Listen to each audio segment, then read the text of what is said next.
Voilà.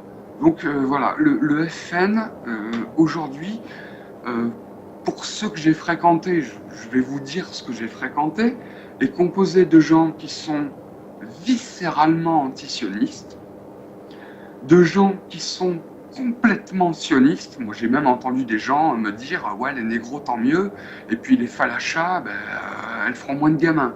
J'ai entendu quelqu'un me dire ça. Bon, je lui ai rétorqué que moi, j'avais vécu pendant la moitié de ma vie dans un pays de négros. Alors, il pensait qu'on était entre blancs, tu vois. Il s'est dit, ouais, on est entre blancs, on peut se lâcher. Ben non, on n'est pas entre blancs, et on n'est pas entre couleurs de peau, machin. Tu dis des grosses conneries, je vais te rappeler à l'ordre. Donc voilà, il y a de tout dans le FN, il y a de tout dans les socialos, pour avoir fait des meetings socialos, pour avoir fait même des meetings LCR à l'époque. J'ai fait un peu le même parcours que Soral, hein. Je suis passé par la gauche avant de m'apercevoir de l'arnaque en 2007. Et je suis parti directement dans le nulle part avant de me dire tiens, c'est marrant, il y a Soral et Dieudo, ils disent la même chose que moi. On va suivre ce chemin-là. Je ne suis pas venu à Soral et Dieudo parce que j'ai été converti. J'étais déjà dans la même chose. Donc, on a tout ce UMPS déjà, hein, qu'on a bien ciblé, qui n'est pas l'avenir ni de notre pays ni de notre continent. Et on a à côté des choses troubles, comme le FDG, on a compris, hein, c'est bon, Mélenchon, la truelle et tout, ça c'est fait. Et il nous reste la dernière carte à jouer, c'est-à-dire avant d'être prêt à tout péter, à faire une révolution, à tout abandonner, à se dire bon voilà, on a tout essayé, il y a une seule dernière carte à jouer, messieurs les démocrates, il y a une seule dernière carte à jouer, c'est celle du FN. Il ne faut pas la jouer avec le cœur, il ne faut pas la jouer. Il faut la jouer juste parce que si ça passe, ça passe. Si elle trahit, les gens sont tellement remontés qu'ils seront encore moins tolérants qu'avec les socialos. Tu vois, les socialos, on dit ouais, mais vous inquiétez pas, nous on va faire ci, on va faire ça. Un an et demi après, les gens sont toujours pas dans la rue pour virer le gouvernement à coups de pompe dans le cul. Parce qu'il y a une certaine patience, bon, de toute façon, on savait qu'on allait se faire baiser, voilà. Mais avec le FN, il va y avoir ce tournant très dur qui va être soit tout de suite vous montrez que vous êtes dans le sens du peuple, vous agissez tout de suite dans le sens du peuple, vous traînez pas et tout de suite vous prouvez que vous êtes des rebelles, hein, et que vous êtes dans le sens du peuple, soit au bout de 2 mois, vous avez toujours rien fait, vous êtes dans les promesses, dans les oui, mais attendez, pour l'instant on est bloqué par machin, ça passera pas. Ça passera pas. Et là, on aura toutes les bonnes raisons, vu qu'on aura joué toutes les cartes, de dire qu'on s'est fait arnaquer de A à Z dans cette partie de poker et qu'il est temps non seulement de jeter les cartes, mais s'il le faut, de les jeter dans la gueule de l'adversaire. Et à ce moment-là, advienne que pourra. Moi, je ne suis pas pour. Je ne suis pas pour que ça finisse dans le sang, etc. Machin. Mais il va falloir jouer cette dernière carte. Et après, une fois que toutes les options politiques, démocratiques, euh, pour faire parler le peuple, il ne s'agit pas d'un putsch, hein. C'est le peuple qui parle, c'est quand même c'est lui, c'est à lui que revient le pouvoir normalement. Donc c'est une entité qui essaye de reprendre la prérogative qui est la sienne. Donc il suffit juste qu'à ce moment-là, ça se réveille pour que le ménage soit fait et que, entre guillemets, les ennemis soient bien identifiés dans leur hiérarchie de danger, hein, et dans leur hiérarchie politique de solution, si tant est que le FN ait des solutions. La seule chose, la seule façon dont j'imagine que le FN pourra se sortir d'affaire, c'est d'accepter tous les gens qu'ils ont mis au rebut, à savoir Soral, Jovanovic, Hilar, Chouard, voilà. Ce sont des gens qui devront rentrer dans un gouvernement par toute la sagesse qu'ils ont et toute la sagesse qu'ils pourront apporter. Tu cites pas Asselineau, c'est bizarre. Asselineau, tu le mets pas dedans. Comment? Asselineau, tu le mets pas dedans. Non, je le mets pas dedans parce que j'ai eu une discussion avec Eric Bosmary, que tu dois sûrement connaître. On s'est rencontrés, je crois que c'était en octobre, dans un petit village du sud. Donc on a eu tout le temps de bavarder, puis on bouillait d'envie tous les deux de se rencontrer. Donc tu parles bien on avait la langue bien pendue et on a eu le temps de bien échanger, etc. Et j'ai su pourquoi Eric était parti de l'UPR. Donc, à savoir que l'UPR c'est une secte, c'est littéralement une secte. Et là, je vais lâcher un truc que certaines personnes, dont certaines personnes sont déjà au courant. Moi, ça m'a été lâché comme ça. Euh, ça n'est pas une certitude, mais il se trouve que Asselineau a des comportements francs-maçons, c'est-à-dire une façon de serrer la main où on t'appuie sur l'inverse de la paume, sur le dessus de la main, avec le pouce en serrant bien. Ça c'est une poignée de main franc-maçonne. Mais ça, à la limite, bon, hein, on peut avoir une poignée de main franche, on s'en fout un peu. Mais le truc qui m'a étonné, c'est quand Asselineau a demandé à Eric, justement, en parlant d'un mec qui faisait partie de l'UPR et qui avait une ligne légèrement dissidente de l'UPR, il a dit bah, ça serait bien si lui, il pouvait continuer sa vie en, en fauteuil roulant. Et il lui a dit mais comment ça en fauteuil roulant? Bah ouais, ça serait bien si lui, il avait les deux jambes cassées. Bon, il n'y a pas besoin d'être un ponte de la mafia pour comprendre qu'il s'agit d'une commande. Après, tu réponds ou tu réponds pas. Et il se trouve Moi, qu'il a répondu. je dirais juste, je laisse chacun libre de ses propos. Hein, mais tu vois, j'ai passé plusieurs années à l'UPR, j'ai jamais entendu parler de cette histoire-là. Ben oui, Sincèrement. ben, Et j'étais proche, excuse-moi, j'étais à la fois proche d'Asselineau et proche d'Éric Marie. Donc, je comprends complètement que ce soit choquant parce que même moi, pendant un moment, j'ai pas voulu y croire tellement c'était énorme, tellement ça paraissait gros, quoi. Je veux dire, c'est des méthodes de mafieux, quoi. Tu vas péter les deux bras et les deux jambes à l'autre con qui est pas d'accord avec nous. Donc ça m'a laissé un petit peu froid. Et maintenant, de toute façon, pour reprendre sur le FN, le FN c'est fait de tout. Je vais vous dire, le FN, faut arrêter de croire que c'est un truc de patriote ou c'est fait de tout. Il y a de tout de gens. Il y a des déçus de l'UMP, des déçus du PS. Il y a que des gens déçus. Et finalement, il y a aucune ligne réelle. Et ça, c'est le gros tort de l'UMP, c'est de n'avoir dans sa base aucune ligne réelle. Il y a une ligne en haut, hein, il y a un projet en haut, mais dans la base, il y a que des déçus d'eux. Il n'y a pas des convaincus qu'eux. Et ça fait toute la différence avec les autres partis, même si les autres sont convaincus de rien du tout. Parce que j'ai entendu Copé faire hier comment dire, l'éloge un petit peu du combat anti-théorie du genre. Copé avait un peu oublié qu'en 2011, il était complètement pour, qu'il avait créé avec Sarko et je ne sais plus qui, je ne sais plus comment il s'appelle, l'ex-Payon, je crois que c'était comment il s'appelle, avec les cheveux longs, là, Luc Ferry, les états généraux de l'UMP. Et dans les états généraux de l'UMP, il y avait justement la théorie du genre. Et l'UMP s'était défendu récemment sur la théorie du genre par rapport à ça, en disant que c'était exactement la même chose que le PS, sauf que les documents qui étaient remis aux citoyens n'étaient pas les mêmes que ceux de l'UMP. Vous vous rendez compte? Ouais, c'était la même chose, sauf que nous, on n'avait pas fait la ligne azur, on avait fait la ligne bleu ciel. Non mais attendez, mais arrêtez. ça. Alors, il y a pas mal de réactions, je te mens pas, hein, sur le chat, t'imagines bien. Beaucoup de gens sont pas trop d'accord. Hein. Il y en a plein, ils disent FN, fumisterie. le FN ne veut pas sortir de l'UE, il fait le jeu du système.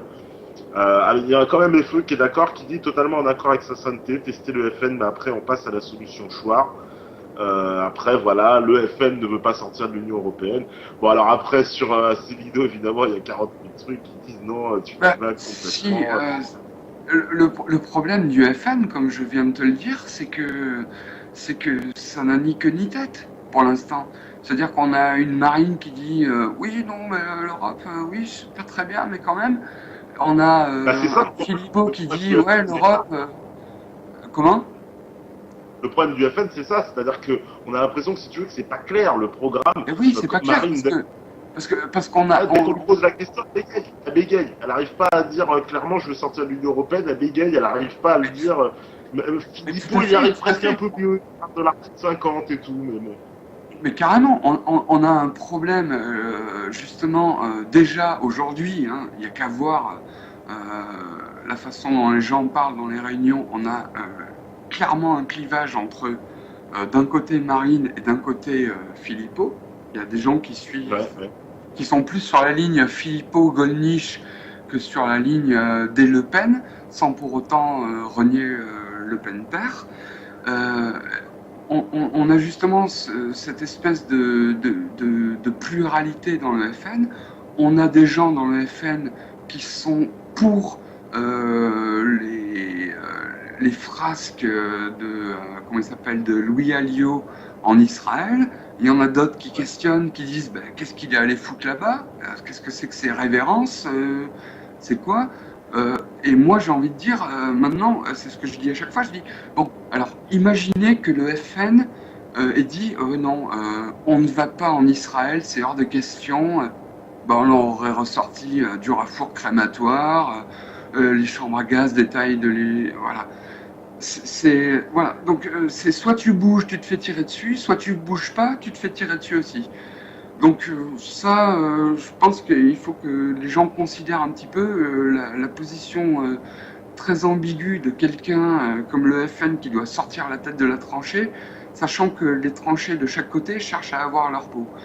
Donc je ne défends pas le FN, mais j'essaie d'expliquer la position, s'il y en a une, qui est très ambiguë, extrêmement ambiguë du FN aujourd'hui, qui est de tirer à boulet rouge sur tous les problèmes, et dès qu'on parle d'Israël, plus un mot. Plus un mot. Silence radio. C'est la Bretagne. Il y a les inondations. On ne peut pas vous répondre. C'est voilà. Et il a toujours une position ambiguë en plus, tu sais, sur certains sujets, par exemple sur la campagne d'Alsace. Au départ, les élus FN justement sur les eurorégions, parce que j'ai vu qu'ils faisaient référence.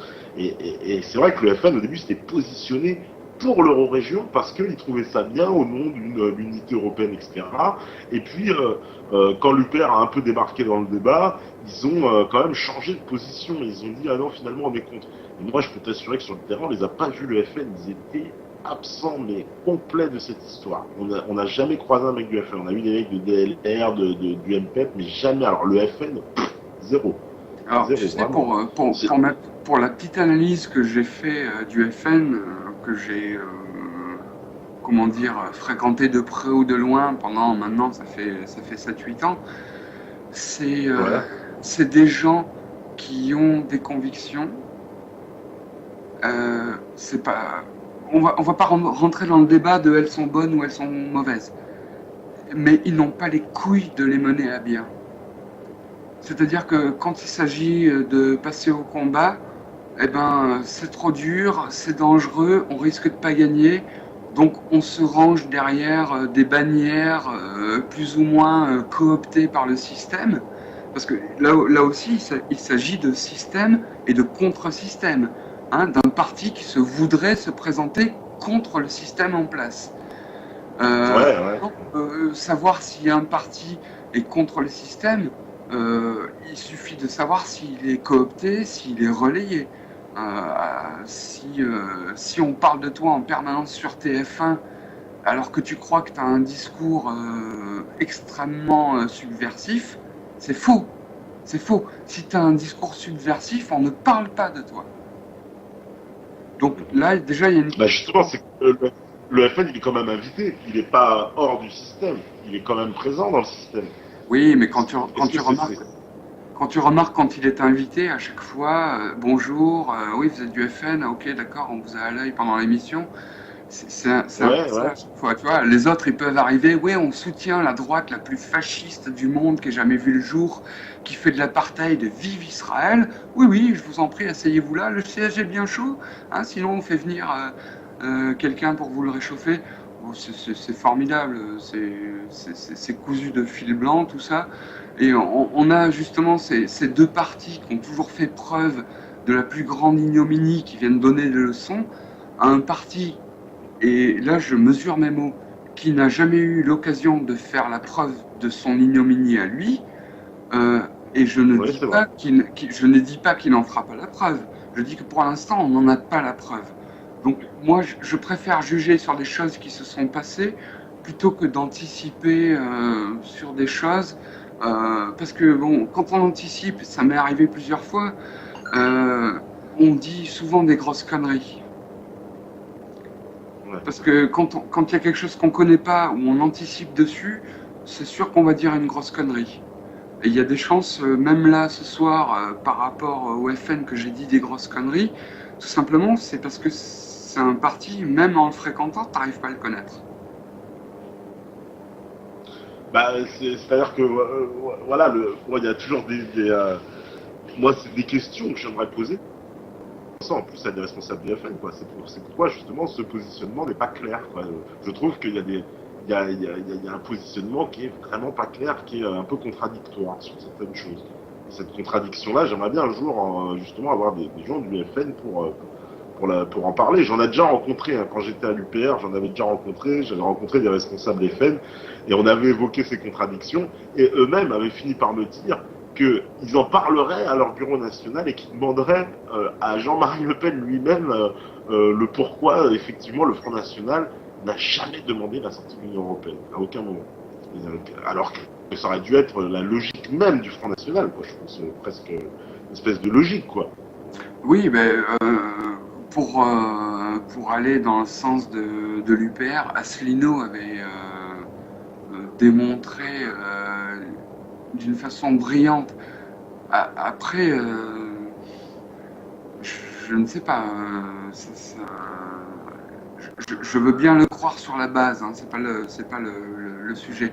Il a été complètement. Il est rentré dans le FN en disant que le FN était un appendice de la CIA au début des années 80.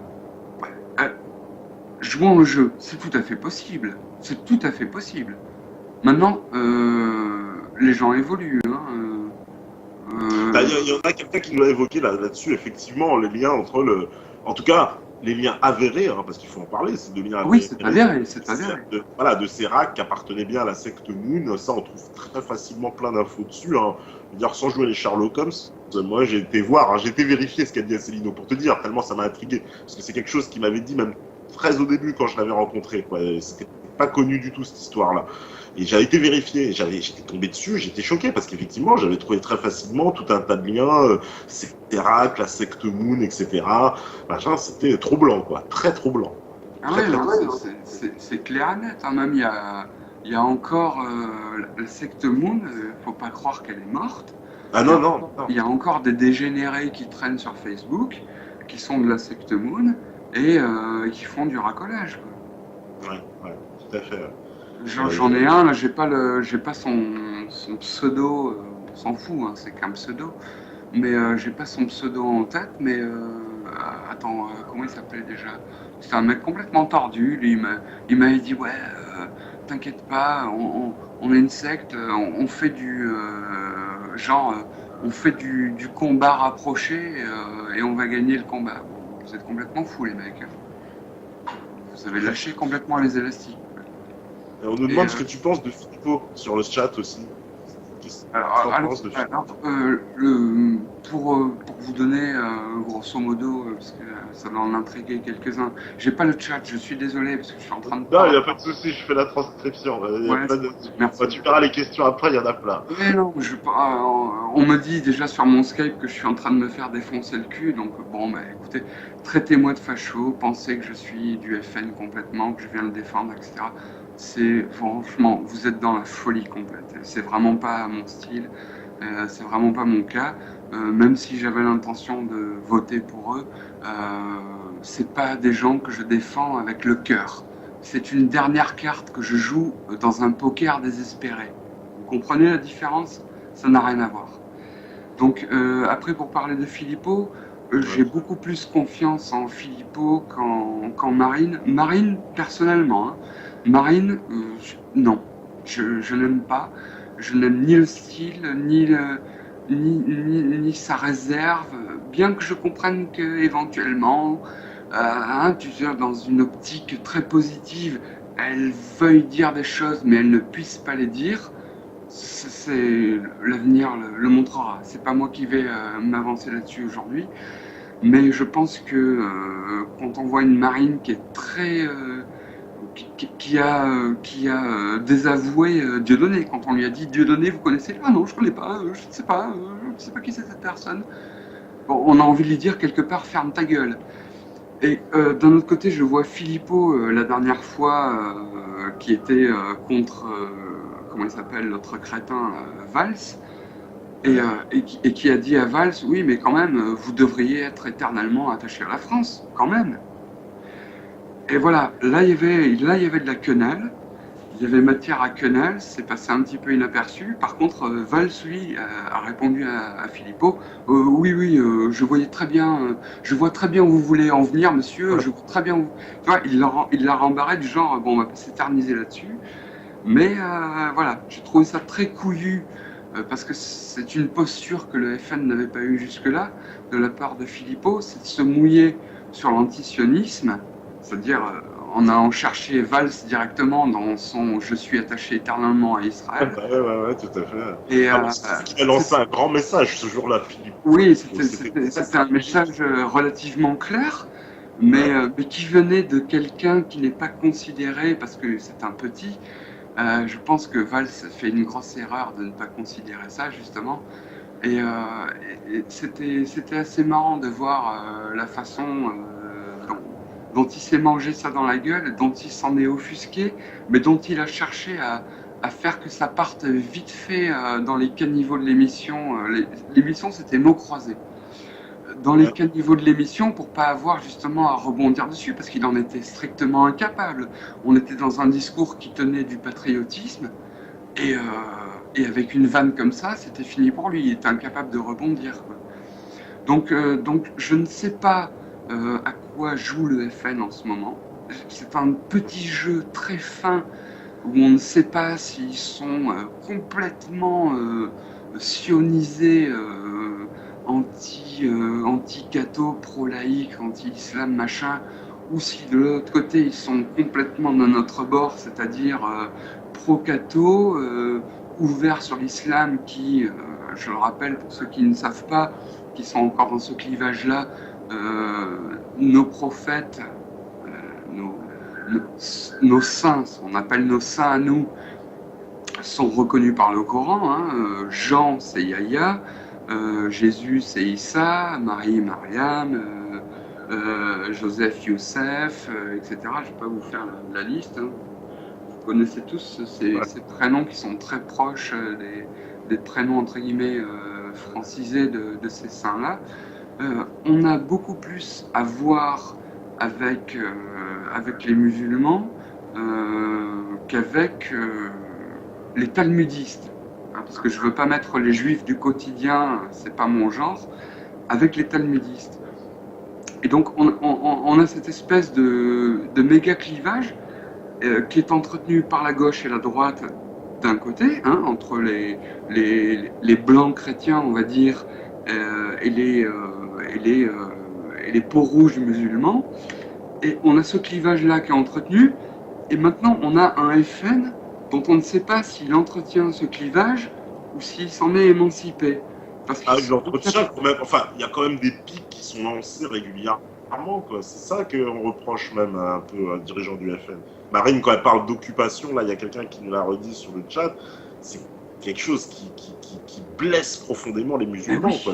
Mais complètement. Ce qui blesse les gens, c'est pas que Marine parle d'occupation vraiment. Ce qui blesse les gens, c'est qu'elle n'ait pas les couilles de parler d'occupation quand il s'agit du sionisme dans les élites de l'État oui, et sur la mainmise sur le pouvoir. Bien sûr, ça rapporterait des points s'il y avait un même traitement, mais on voit bien qu'il y a 2 poids 2 mesures. Quoi. Et bien sûr, mais tout à fait. Maintenant, il faut se poser la question, et j'en ai parlé avec quelques potes, si Marine aujourd'hui disait ouais, Ariel Sharon était un gros enfoiré, massacreur de peuple, et le gouvernement israélien est un gouvernement de fachos et de racistes comme il en est peu sur Terre, et il faut les condamner et tout, mais qu'est-ce que vous croyez? C'est ce que fait Dieudonné en permanence. Eh ben Marine, elle se ferait tomber sur le cul pareil, elle se ferait manger, elle se ferait traiter d'antisémite, on lui ressortirait du rafour crématoire, les chambres à gaz sont un détail de l'histoire et machin, on lui ressortirait ce qu'avait sorti son père à un moment où avant la loi Guesso, il était monté au créneau. 83, juste avant d'être renvoyé dans les méandres de la pensée et de l'expression au niveau de la politique. Donc le FN, malgré que ce soit un parti qui plaise à beaucoup de gens aujourd'hui et qui soit une espèce au loin de porte de sortie dont tout le monde voit plus ou moins miroiter une lumière blanche, j'ai envie de dire, jouez la carte si vous voulez, mais attendez-vous à être peut-être déçu. Voilà. Si on n'est pas déçu, tant mieux. Hein, on pourra. Il y a quelqu'un qui te dit à propos de cartes, il dit une dernière carte à jouer dans un jeu de poker désespéré, ça ressemble à un suicide. Oui, oui, un suicide, oui et non, ça dépend, ça dépend ce que va dire la carte. Ça dépend ce que dira la carte. Mais le truc, c'est pas de croire au FN, de se dire que ça va sauver le monde et tout. Le truc, c'est d'éventuellement se dire que ça va peut-être commencer à faire bouger les choses si seulement, et seulement si le FN a une politique cachée qu'il n'est même pas avouée aujourd'hui, à savoir anti-sioniste, couper les frontières, sortir de l'Europe comme ça n'a été jamais dit, parce que pour l'instant c'est oui l'Europe, mais bon, on gardera la finance quand même et éventuellement les banques. C'est voilà, c'est très fouillis, c'est même pas honnête. On ne sent même pas de conviction quand elle dit non, on va pas sortir de l'Europe, que quand elle dit oui, on va y rester. C'est très flou, c'est un parti qui est très flou, c'est pour ça que personne n'arrive à le saisir. Mais je dis un truc, c'est que il y a une révolution qui a 2 doigts de péter dans ce pays. Le problème, c'est que c'est une révolution qui, regardez l'Ukraine en ce moment, il va y avoir des pros et des anti-européens, des pros et des anti-5e République, des pros et des anti-6e République. On risque de se retrouver dans une guerre civile, et ça va être extrêmement plus compliqué à démerder comme merdier qu'une simple élection qui éventuellement considérait la simple chose, si un gouvernement, je ne cite pas lequel, si un gouvernement venait au pouvoir aujourd'hui et se chargeait par exemple de faire abroger la loi Guesso, la loi 61 de 1991, si simplement cette loi-là était abrogée, imaginez le bordel que ça foutrait en France. Parce que c'est une loi qui permet de critiquer le cœur du système qu'on nous impose aujourd'hui, qui est basé justement sur ce que j'appelle la carte Shoah. La carte Shoah, tu vois, c'est dans n'importe quel jeu de cartes, belote, poker, 8 américains, kilo caca, comme on disait en Guadeloupe. C'est une carte, c'est quand tu la sors, tout le monde dit oh, putain, il a gagné l'enculé, puis et en plus on lui doit tout maintenant. C'est la carte, quand tu sors ça, c'est voilà, les gens qui sont anti-système aujourd'hui, c'est Alain Soral qui l'avait très bien dit, c'est que quand on a dit la quenelle est anti-système, ces gens-là ont dit non, la quenelle est antisémite. C'est-à-dire qu'ils ont avoué d'eux-mêmes que la quenelle n'était pas que le système n'était pas quelque chose d'impalpable, mais que le système était lié aux juifs, puisque eux-mêmes disaient que ça n'est pas anti-système, c'est antisémite, ça ne s'attaque pas au système, ça s'attaque à nous. Donc, excusez-moi, mais par, euh, par conclusion, c'est vous le système. Donc ça a été une très grosse erreur. C'est pour ça justement que Jakubowicz est revenu dessus et Kuckerman aussi. Ils se sont dit non, on n'est plus crédible, donc il faut qu'on revienne en arrière. Mais bon, le mal est fait et tout le monde a compris que ces gens-là étaient des escrocs. Euh, J'espère qu'il avait compris avant. Euh, on a un pays qui est complètement vérolé par ces gens-là. Quel que soit le gouvernement qu'on ait au pouvoir, on sait très bien qui c'est qui tire.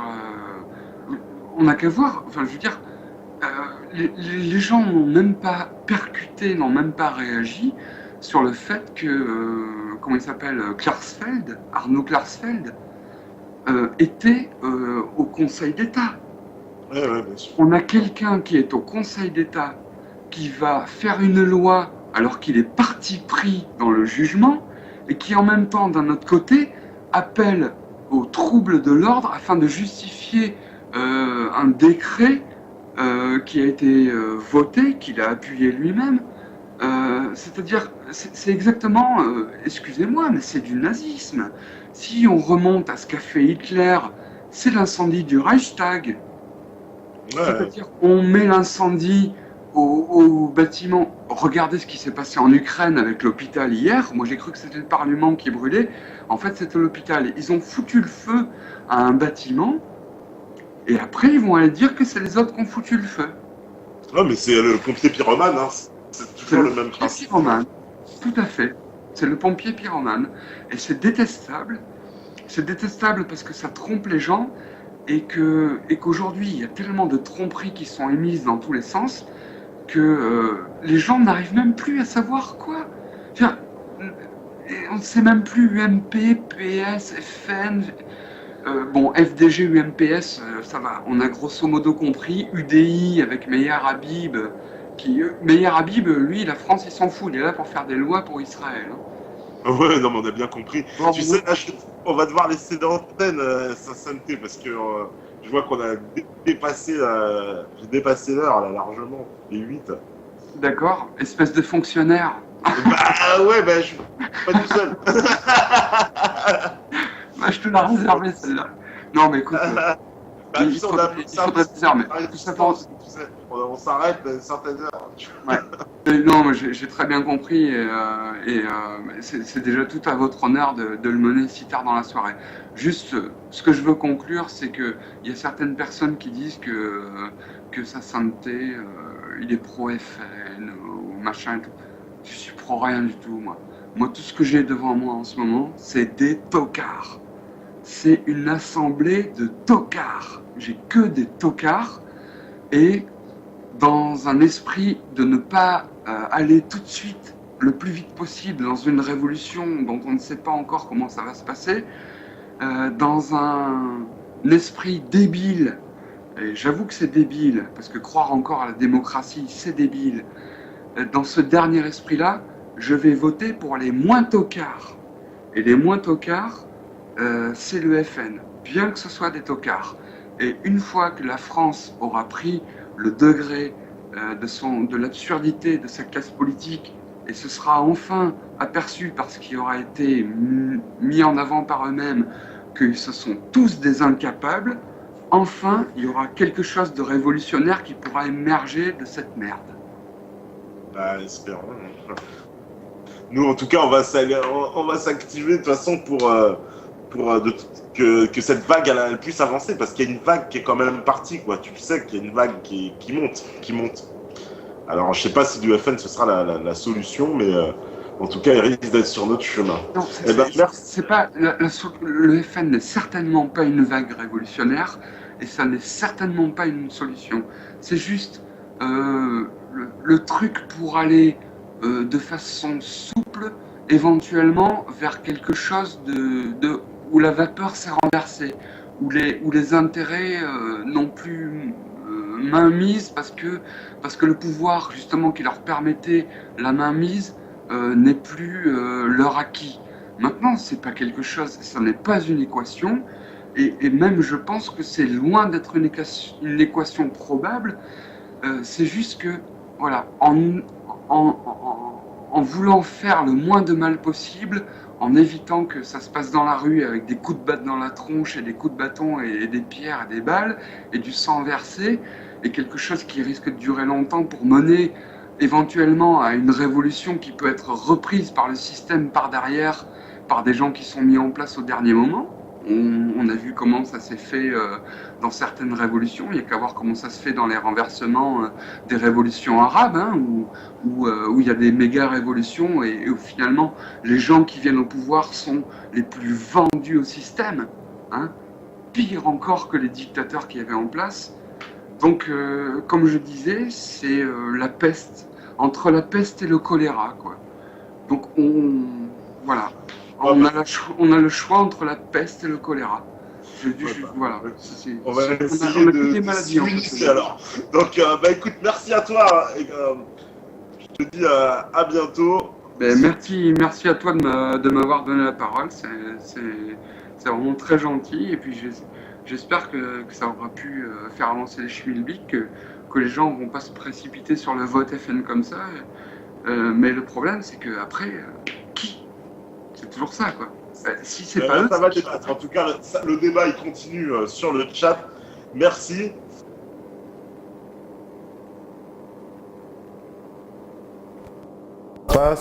Et ensuite, donc, je disais, voilà, donc on reprend, voilà, merci à Sa Sainteté Sainte-Quenelle d'être venu sur l'antenne, hein, voilà. Une petite intervention qui a laissé beaucoup de réactions. Je pense que ça va continuer sur l'UPR, sur Asselineau, sur le FN. Il y a eu, je vois, des tonnes et des tonnes de commentaires. Je crois que le débat est lancé.